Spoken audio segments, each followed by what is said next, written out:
On May 27, 1941, in the gray half-light of a storm-torn North Atlantic dawn, the German battleship Bismarck lay crippled, turning helplessly in the swell as two British battleships closed in for the kill.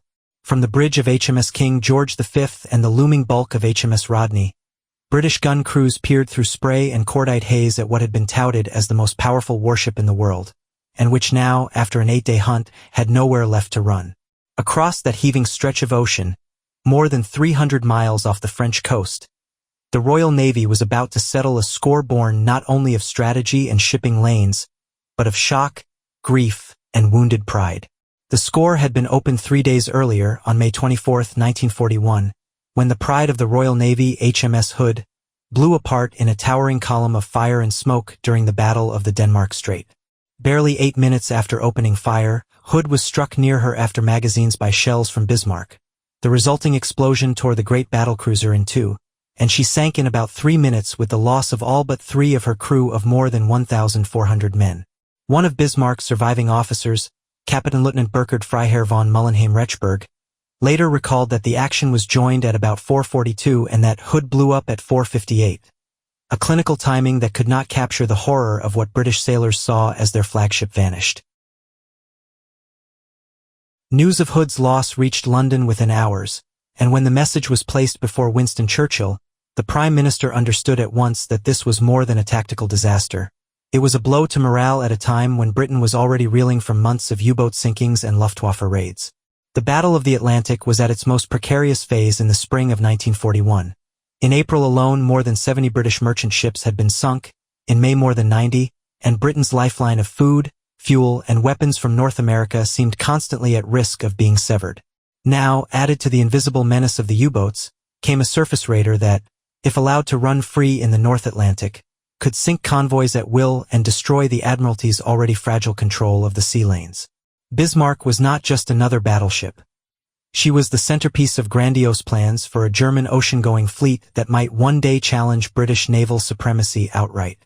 Laid down in 1936 and commissioned in August 1940, Bismarck displaced over 41,000 tons standard and more than 50,000 tons fully loaded, stretched about 251 meters in length, and carried a main battery of 8 38-centimeter 15-inch guns in 4 twin turrets.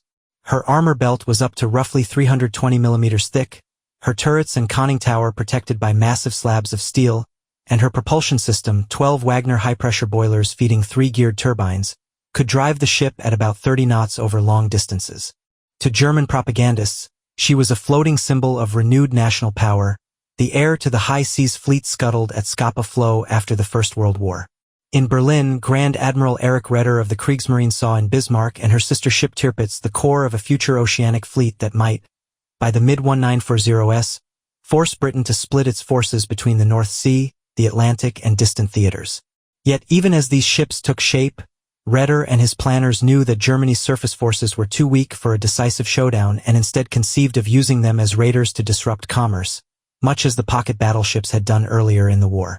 Operation Rheinubung, the sortie that would send Bismarck into the Atlantic, was born of that trade war concept.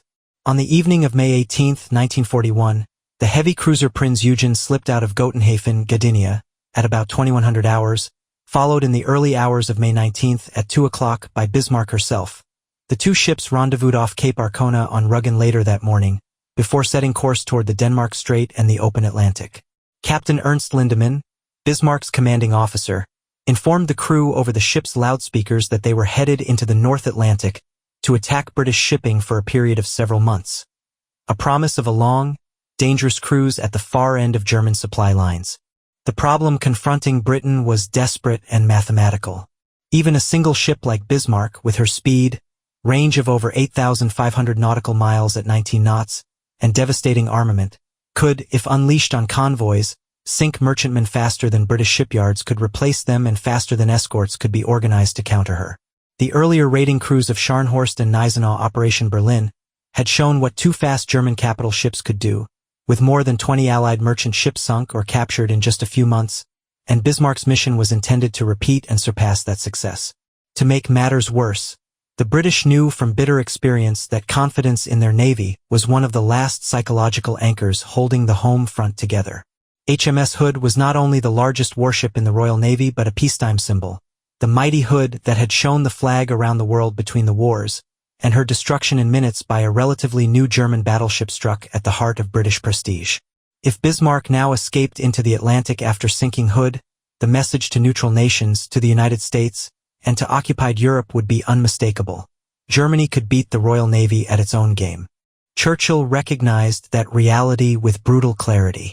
According to one later account of the chase, when he learned of Hood's fate and of Bismarck's escape, he issued a simple, uncompromising instruction to the Admiralty: sink the Bismarck. That order, echoed in staff memoranda and in the memories of those who served at sea, became the organizing principle of British action during the 8 days that followed, overriding normal calculations of fuel, risk, and even the safety of ships committed to the hunt. At first, the solution to the Bismarck problem did not seem especially innovative. Admiral Sir John Tovey, Commander-in-Chief of the Home Fleet, ordered every available battleship, cruiser, and destroyer into the North Atlantic. Ships sortied from Scapa Flow, from the approaches to Gibraltar, and from the Iceland-Faroes Gap to form a series of blocking lines. Old veterans such as HMS Rodney, armed with 9 16-inch guns but plagued by machinery troubles, and the new King George V herself, still working up, were hurled into a chase that demanded long-range, high-speed steaming in brutal seas. Yet as the hours and days passed, it became clear that brute force and numbers would not be enough. The North Atlantic was vast, and even a behemoth like Bismarck could vanish into its fog and gale. It was here that the true, unlikely solution emerged, not simply the massing of big guns, but the integration of new tools, radar-equipped cruisers shadowing at long-range maritime patrol aircraft, and most improbably of all, swarms of slow, fabric-covered torpedo biplanes launched from aircraft carriers. Many traditionalists had doubted whether such aircraft, vulnerable to anti-aircraft fire and battered by wind and spray, could seriously threaten a heavily armored battleship at sea, but events in May 1941 would show that they could change the course of the war. Before those strange, archaic aircraft had their moment, the story pivoted at the Denmark Strait. On May 23, the British cruisers Norfolk and Suffolk, patrolling in the narrow waters between Greenland and Iceland, picked up Bismarck and Prinz Eugen by radar in poor visibility, a critical contact that allowed Vice Admiral Lancelot Holland to race to intercept with Hood and the new battleship Prince of Wales. In the early hours of May 24, the two British capital ships closed on the German pair, but their approach, almost straight toward the enemy, meant that for too long only their forward guns could bear, while Bismarck and Prinz Eugen could unleash their full broadsides. Holland intended to turn broadside on to bring more guns to bear as he closed the range, but his timing was fatally late. Within minutes of the opening salvo at 5:52, shells from Bismarck and Prinz Eugen were straddling Hood, and when Holland finally ordered his ships to turn to port to open their arcs, Bismarck's fifth salvo found its mark near Hood's after magazines. A sheet of flame shot up hundreds of feet, witnesses reported, and when the smoke cleared, Hood's bow rose briefly from the sea before the shattered hull slid under, leaving only a dense pall and a handful of stunned survivors clinging to wreckage. Mullenheim Rechberg later described the moment in his memoir with restrained understatement, noting the sudden disappearance of the British flagship and the abrupt silence on Bismarck's gunnery circuits. On the British side, the 3 surviving sailors brought aboard HMS Electra 2 hours later could scarcely process what had happened. To them, Hood had seemed almost unsinkable. Yet even in victory, Bismarck had been wounded. Prince of Wales, though suffering from gun malfunctions and still undertrained, had scored several hits, one of which ruptured fuel tanks and forced Admiral Gunther Lütjens to reconsider his mission. That shell, which caused a persistent oil leak and flooded some boiler rooms, changed the course of the entire operation. Lütjens realized that Bismarck could not continue a long raiding cruise with reduced fuel and a visible oil slick marking her path, and therefore decided to detach Prinz Eugen to operate independently while he steered Bismarck toward the French port of Brest for repairs. It was a rational decision afloat but a strategic gift to the British. Now, instead of a raider at large, they faced a damaged battleship trying to run for sanctuary, a moving objective that could be hunted down. For the British, however, the next phase of the hunt was anything but straightforward. After Bismarck briefly turned on her pursuers on the evening of May 24 to drive off Norfolk and Suffolk, using bad weather and a bold maneuver to shake them off, contact was temporarily lost, and for a crucial stretch of time the Admiralty no longer knew exactly where the battleship was heading. Admiral Tovey had to spread his forces to cover likely routes toward France, while aircraft from the carrier Victorious mounted a night torpedo attack in heavy seas that, though it scored at least one hit, failed to cripple the German ship. Here the Battle of Development was not fought in a laboratory or a dockyard but in war rooms and on pitching bridges, as the British tried, and nearly failed, to knit together intelligence, wireless intercepts, aerial reconnaissance, and surface sweeps into a coherent picture. Land-based aircraft from Coastal Command searched the ocean reaches. The Admiralty pored over reports, including information from a Swedish source that had earlier spotted Bismarck near Norway.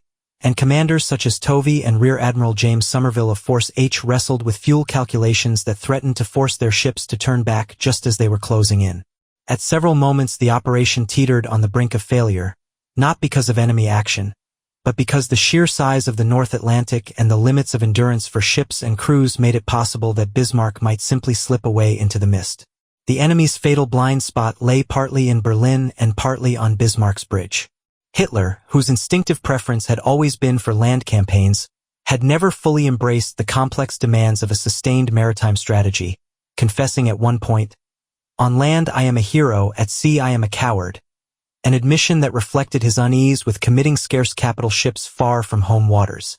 Lütjens himself, a professional sailor and in many ways no enthusiast for Nazi showmanship, operated under strict orders not to risk his command unnecessarily, which meant that once Bismarck was damaged, prudence dictated retreat rather than bold improvisation. This caution was magnified by a doctrinal blind spot in the German naval command. The Kriegsmarine surface doctrine had focused on gunnery duels, armor, and speed, treating air power and carrier-borne aircraft as secondary, even though British actions at Taranto in 1940 and the Japanese developments in carrier warfare were already demonstrating how vulnerable big ships were to torpedoes from the air. Germany possessed no fleet carriers operational in 1941, and as Bismarck surged through Atlantic swells, her leaders underestimated just how effectively the Royal Navy could reach out to her with aircraft launched hundreds of miles away. On May 26, the critical turn came. A consolidated Catalina flying boat of RAF Coastal Command, flown in part by an American volunteer, finally sighted Bismarck in the early morning, far to the west and south of where some in the Admiralty had feared she might be, and shadowed her through worsening weather. That contact allowed Somerville's Force H, centered on the carrier Ark Royal and the battlecruiser Renown, to move into an attack position from the south, while Tovey drove the home fleet down from the north and east. What happened next illustrated both the fragility and the resilience of the British solution. In the afternoon, Ark Royal launched a strike of Swordfish torpedo bombers in filthy weather, low cloud, driving rain, and heavy seas, but the air crews had not been told that the cruiser HMS Sheffield had been sent ahead to shadow Bismarck, and, believing the solitary ship they found was the enemy, they attacked their own vessel by mistake. Fortunately for the British, the torpedo's magnetic detonators were faulty, many exploded prematurely, and Sheffield dodged the rest, escaping damage. In the process, however, the fiasco exposed problems in both coordination and in the new duplex fuses that had to be corrected before another attack. This was the moment when the operation nearly collapsed under its own complexity. Had Sheffield been sunk, or had the weather turned even worse, Ark Royal's air group might have been rendered ineffective just as Bismarck approached the cover of German air power from France. Instead, lessons were learned in hours. The Swordfish were rearmed with contact-fused torpedoes, the strike leaders were explicitly briefed about Sheffield's position, and the second attack was planned with Sheffield providing radar-based bearings to guide the biplanes in. That second strike, launched in the early evening of May 26, has passed into naval legend. The Swordfish's slow, clattering biplanes made of steel tubing and fabric, with crews exposed in open cockpits, took off from Ark Royal in gale-force winds, using crude early radar and sheer skill to find their target in the gloom. As shipwreck hunter David Mearns later quoted, flying at nearly wave-top height to avoid the Germans' intensive anti-aircraft fire, the Scots pilot John Moffat dropped his single torpedo into a wave trough and watched it run true towards Bismarck's port side. A sentence that captured both the courage and the technical delicacy of the attack. Several torpedoes missed or exploded without apparent effect, but at least one struck near Bismarck's stern, jamming her rudders and leaving the great ship unable to steer except by manipulating her propellers. Gradually, she fell into a broad, involuntary circle, her course wandering but always drifting back toward the British pursuing forces, while the engineers below desperately tried and failed to regain control. In that instant, the balance of the entire 8-day drama shifted. The hunter had become the hunted, trapped by a single well-placed torpedo from an aircraft type many had dismissed as obsolete. Night fell on May 26 with Bismarck wounded but still afloat and armed. Tovey's big battleships were still some distance away, low on fuel after days at high speed, and he worried that if the engagement dragged on, King George V might not have enough fuel to return safely to port. To maintain contact and wear down German morale, Captain Philip Vian's 4th Destroyer Flotilla, tribal-class ships Cossack, Maori, Zulu, Sikh, joined by the Polish destroyer Pio Run, closed in during the hours of darkness to harass Bismarck with torpedo attacks and gunfire. The weather was atrocious, visibility patchy, and both sides struggled to see their opponents through squalls and spray. Several times during the night, the destroyers darted in to launch torpedoes, only to be driven off by heavy fire from Bismarck's secondary batteries. They scored no confirmed hits, but their presence and their attacks prevented the Germans from making repairs in peace. At one point, Pio Run, the small Polish ship whose crew carried their own nation's scars of defeat and exile, closed to within visual range and exchanged fire with Bismarck in a symbolic duel between a stateless ally and the flagship of Hitler's fleet. For the men on Bismarck, the night was long and brutal. Baron von Mullenheim-Rechberg later wrote of the increasing damage from earlier engagements and from the air attack, noting shattered radar and range-finding equipment, ruined anti-aircraft positions, and fires that threatened to spread. In his U.S. Naval Institute account, he remembered looking out from the bridge to see utter destruction, with navigation instruments and ship-handling equipment shot away, and close comrades killed by shell bursts that left only twisted metal where gun mounts had once stood. There were moments of pure, human panic amid the discipline. Mullenheim-Rechberg recalled how one of his friends, Ficha, lost control and began to run around the open bridge to find an escape route, before leaping over the bulwark and being impaled on wreckage below, a death as random and cruel as any on that ship. At another point, as he prepared to leave his position, a fellow officer, Lieutenant Cardinal, restrained him from going through a hatch that seconds later was blasted by shellfire. His last words, "No, no, do not go in there," probably saving Mullenheim-Rechberg's life.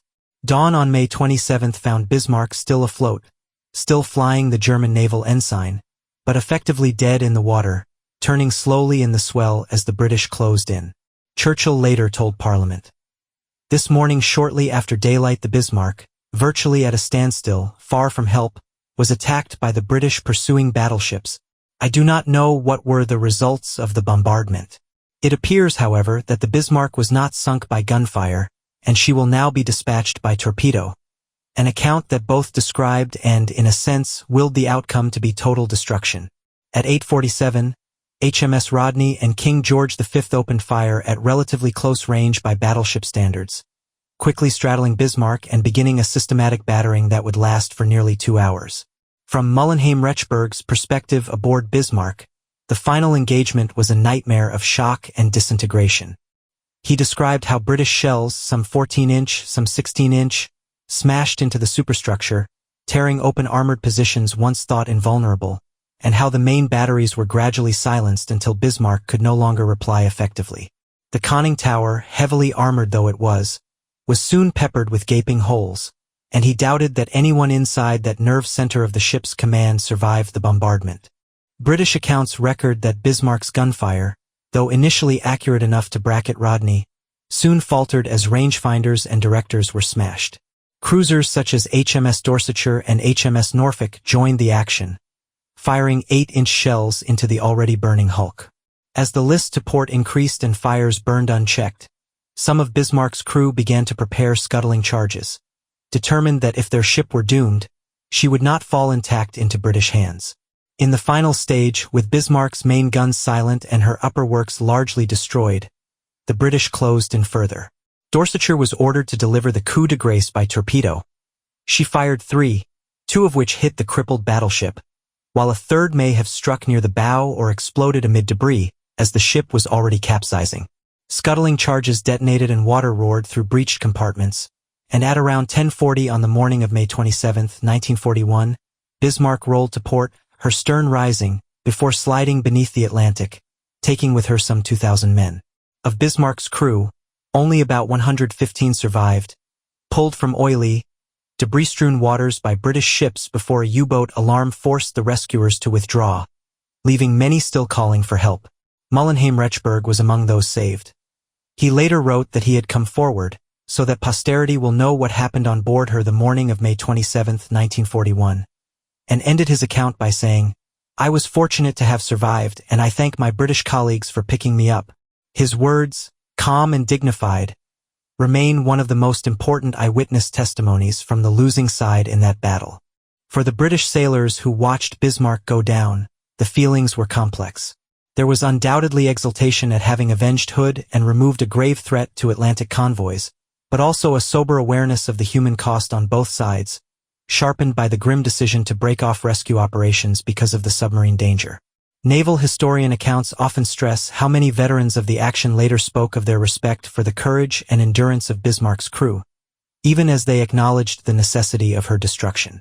In strategic terms, the sinking of Bismarck was a reversal of fortunes whose shock waves reached far beyond that patch of ocean.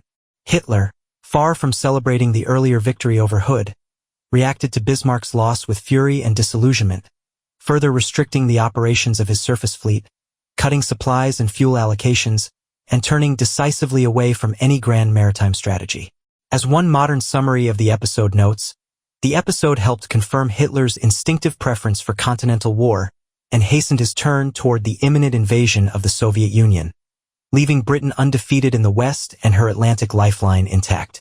The psychological aftermath for the Kriegsmarine was grim. Surface commanders saw in Bismarck's fate not only the dangers of venturing into the Atlantic without sufficient air cover, but also the vulnerability of even their newest ships to coordinated British sea air operations.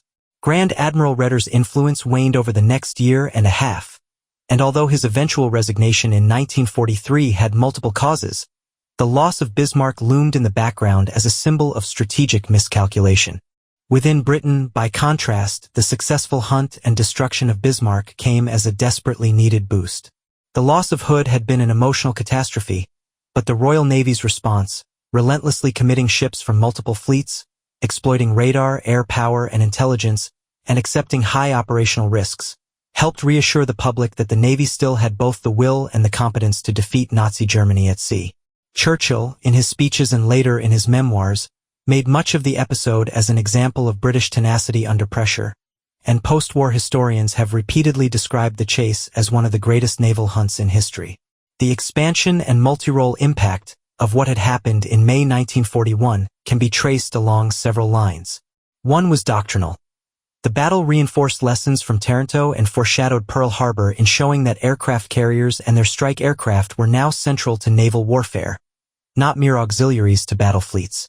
The Swordfish, derided for their antiquated appearance, had demonstrated that in the right hands, with good coordination and a measure of luck, air-launched torpedoes could disable a battleship that had survived heavy shellfire. Another line of impact can be seen in the later war against Tirpitz, Bismarck's sister ship. British planners, remembering how difficult it had been to find and then cripple Bismarck at sea, devoted enormous effort to containing and eventually destroying Tirpitz in the Norwegian fjords, using a combination of midget submarines, carrier-borne bombers, and heavy bombers from the RAF. The whole episode shaped a mentality in which no major German surface unit could be allowed to roam free. Instead, such ships were to be pinned down, starved of fuel, and attacked whenever an opportunity arose. Perhaps the most subtle impact of Bismarck's destruction lay in the realm of perception and propaganda. Joseph Goebbels had trumpeted Hood's destruction as proof of German superiority at sea, but his efforts were undercut within days when the same ship he had celebrated was sent to the bottom, and British newsreels could instead show triumphant footage of the hunt and its aftermath. In Allied capitals, the message was that Germany's supposed unsinkable battleship had in fact been hunted down and destroyed by a coalition of ships and aircraft working together under relentless political and operational pressure. From the perspective of naval architecture, Bismarck's short life, just a single offensive sortie between commissioning and destruction, has attracted intense scrutiny. Some historians and naval engineers have argued that her armor scheme, while formidable in some areas, was less advanced than that of contemporary American or even some older British ships, and that her fire control systems, though modern, were not as decisive an advantage as German propaganda suggested. A critical essay in Naval History magazine went so far as to describe Bismarck as not so mighty, emphasizing that she combined high displacement with only moderate firepower and that her operational impact was limited by the strategic context in which she sailed. Yet such assessments, while important, should not obscure how terrifying Bismarck appeared to British planners in May 1941. At that moment, the ship's specifications, 8 15-inch guns, heavy armor, high speed, long range, were not abstractions but real capabilities at the disposal of an enemy that had already overrun much of Europe. The desperate problem, in the minds of those at the Admiralty, was that a few more victories like Hood's destruction might tilt the balance in the Atlantic and make Britain's position untenable before American power could be fully brought to bear. In that sense, the insane 8-day hunt, insane in its intensity, in the risks taken, in the scale of forces committed to chasing a single ship, was less madness than a rational response to an existential threat.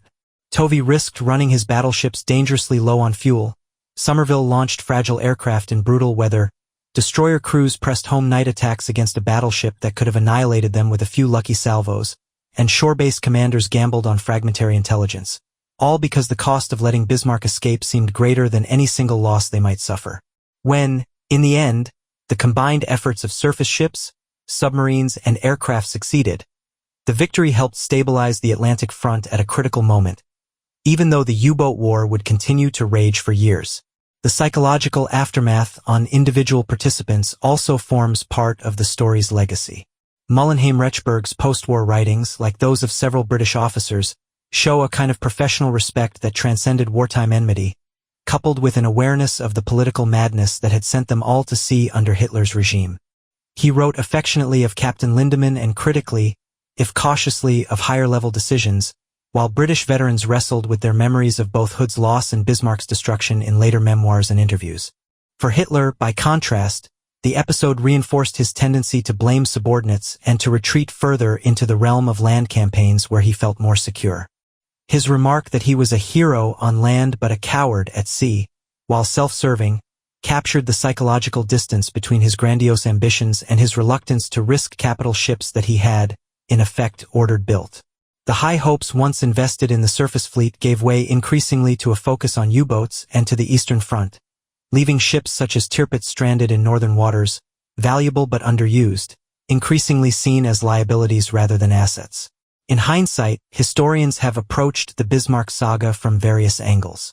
Operational analysts such as Milan Vago have combed through orders, timelines, and logs to dissect the decision-making on both sides during Operation Rheinubung, highlighting both skill and error in Lütjens' handling of his task force.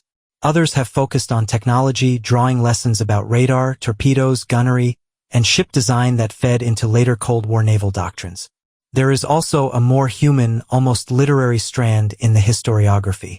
Writers such as David Mearns, exploring the wreck on the ocean floor, have described Bismarck as a symbol of both power and defeat, encapsulating how a ship meant to project invincibility came instead to represent the limits of brute force when misapplied.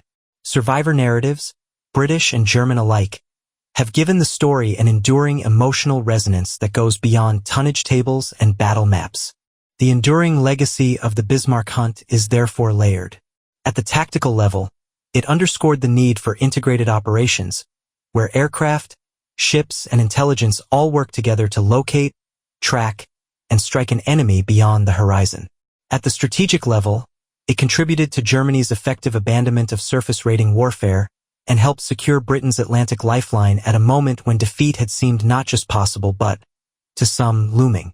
Culturally, the chase has become part of the broader story Britain tells about its finest hour. Films, books, and documentaries, most famously the 1960 film Sank Bismarck, have dramatized the events, sometimes simplifying or altering details but preserving the central image of a nation throwing everything it had into stopping a single, deadly foe. While some cinematic portrayals have taken liberties, painting figures such as Lütjens as more fanatically Nazi than he really was, serious historians have continued to refine the record, correcting myths while acknowledging the episode's dramatic power. Below the surface, literally and figuratively, the ship herself remains. Bismarck's wreck, discovered in 1989 and revisited in subsequent expeditions, lies upright on the seabed, her hull still largely intact, her superstructure torn away, and torpedo and shell damage visible in ways that continue to fuel debates about the relative roles of British fire and German scuttling.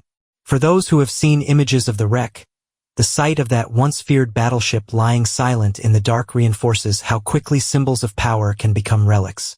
From Gotenhafen on May 18th to the Atlantic grave on May 27th, the life of Bismarck as an active combatant spanned barely 10 days. Within that short time, she managed to inflict one of the Royal Navy's greatest single-ship disasters and then to galvanize the British into one of the most concentrated naval efforts in their history. The 8-day hunt that ended her career stands as a study in crisis decision-making, in technological adaptation under fire, and in the interplay between material strength and human will. In the end, what doomed Bismarck was not a single shell or torpedo, nor a single commander's mistake, but a convergence of factors. Her design, optimized for certain kinds of battles, did not account for being hunted by aircraft and surface ships over thousands of miles. Her mission, conceived in the image of earlier raiders, underestimated the Allies' growing ability to coordinate sea and air power, and her leadership, constrained by Hitler's anxieties and by fuel limitations, chose a course that narrowed rather than expanded her options. Against these weaknesses, Britain pitted a mixture of grim determination, institutional flexibility, and what Churchill once called the fortunes of war, the unpredictable combination of chance and courage that sometimes bends events in one side's favor.